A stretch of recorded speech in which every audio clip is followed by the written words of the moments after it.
Manipur Legislative Assembly के speaker T.H. Saityabrata निंगोल चाकौबना लापदा लमदम सिगी निंगोल ओइबी सिंगदा यारफा पाउजल पिरकली Honorable Speaker na makataraduna hai Manipur da haukiba chahigi me thadagi Manipur da marachena ing tapna leiba lamdam ama oidabana ningol oibi singi tang lakpa numit asi palan tawkhide adubo handak chahigi lakadariba ningol chakoba asidadi ningol oibi khuding na saruk yaduna mapung phaba ningol chakoba ama oirasanu haiba wafam thamlakli asida sunatana mabung mokpa mache machal singi mari hena chesinduna Manipur asi ing tapa tangdu leitaba lamdam ama oiduna awat apa leitaba lamdam ama oirasanu haina mahakna wistarakli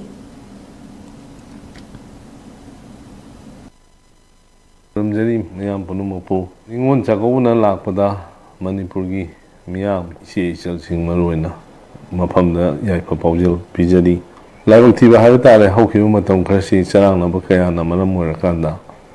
Manipur da ing tappa marasetpa sandi oiba lamdam ama oidabadagi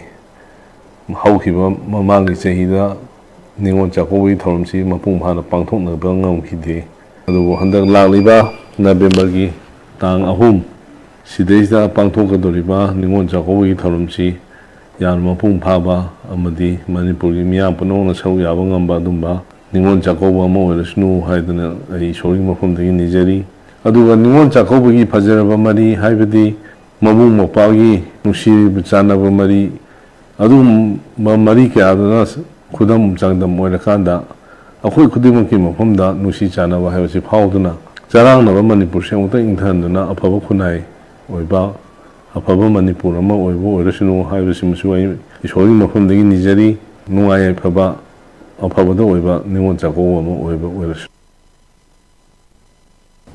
Manipur Legislative Assembly के speaker T.H. Saityabrata na निंगोल चाकौबना लापदा लमदम सिगी निंगोल ओइबी सिंगदा यारफा पाउजल पिरकली Honorable Speaker na makataraduna hai Manipur da haukiba chahigi me thadagi Manipur da marachena ing tapna leiba lamdam ama oidabana ningol oibi singi tang lakpa numit asi palan tawkhide adubo handak chahigi lakadariba ningol chakoba asidadi ningol oibi khuding na saruk yaduna mapung phaba ningol chakoba ama oirasanu haiba wafam thamlakli asida sunatana mabung mokpa mache machal singi mari hena chesinduna Manipur asi ing tapa tangdu leitaba lamdam ama oiduna awat apa leitaba lamdam ama oirasanu haina mahakna wistarakli